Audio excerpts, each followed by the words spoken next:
বাংলাদেশের ফ্যাসিস্ট শাসনের পতনের পর আওয়ামী লীগ নেতাকর্মীদের পালানোর ঢেউ আছড়ে পড়ে প্রতিবেশী ভারতে। শেখ হাসিনার পালানোর পথ অনুসরণ করে অনেক নেতাকর্মী আশ্রয় নেন কলকাতা ও তার আশেপাশে। সেখানে গিয়েও তারা বৈধ পন্থায় নয়, বরং আশ্রয় নেন জালিয়াতির ছায়ায়। আর তাদের জালিয়াতিতে অতিষ্ঠ কলকাতার প্রশাসন। ভারতে টিকে থাকার জন্য এইসব নেতাকর্মীরা আশ্রয় নিচ্ছে ভয়ঙ্কর সব প্রতারণা আর জালিয়াতির। বাংলাদেশের রাজনৈতিক পরিচয় গোপন করে নিজেদের পরিচয় বদলে তারা সংগ্রহ করছে ভারতীয় নাগরিকদের পরিচয়পত্র, আধার কার্ড, ভোটার আইডি, এমনকি পাসপোর্টও।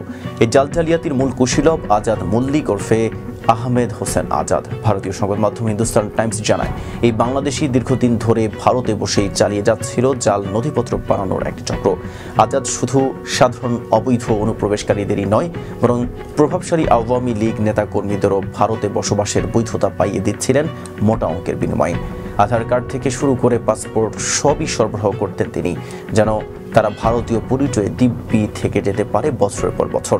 আজাদের এই জালিয়াতির বিস্তৃতি এতটাই গভীরে পৌঁছে যায় যে ভারতের এনফোর্সমেন্ট ডিরেক্টরেট একযোগে পশ্চিমবঙ্গের 7টি স্থানে অভিযান চালাতে বাধ্য হয়। অবশেষে ধরা পড়ে আজাদ, যার কর্মকাণ্ডে ইতিমধ্যেই কলকাতার প্রশাসন নাকাল হয়ে উঠেছে। তল্লাশির সময় তার কাছ থেকে উদ্ধার করা হয় 13,45,000 টাকা নগদ অর্থ, অসংখ্য ডিজিটাল ডিভাইস এবং বিপুল পরিমাণ ভুয়া নথিপত্র। তদন্তে আরও উঠে এসেছে আজাদ অর্থ পাচারের সঙ্গেও জড়িত এবং 2018 থেকে 2024 সাল পর্যন্ত তার ব্যাংক অ্যাকাউন্টে ঢুকেছে বিপুল অঙ্কের টাকা, যার কোনো বৈধ উৎস নেই।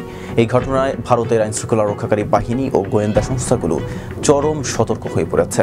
বিশেষ করে রাজনৈতিক পরিচয়ে আগত ব্যক্তিদের পরিচয় যাচাইয়ে এখন আরও কঠোর হচ্ছে তারা। প্রশ্ন উঠছে, বাংলাদেশের স্বৈরতন্ত্র প্রতিষ্ঠার পর যারা নিজেদের নেতা ভাবতেন, তারা এখন নিজেদের পরিচয়টুকু পর্যন্ত লুকিয়ে বেড়াচ্ছে ভুয়া কাগজে।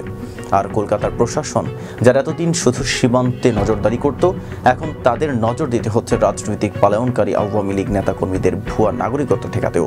এই নতুন বাস্তবতায় ভারতের ভেতরে ঘাঁটি গড়া বাংলাদেশের রাজনৈতিক জালিয়াতদের নিয়ে যে বড়সড় নিরাপত্তা হুমকি তৈরি হয়েছে, তার অস্বীকার করার কোনো উপায় নেই।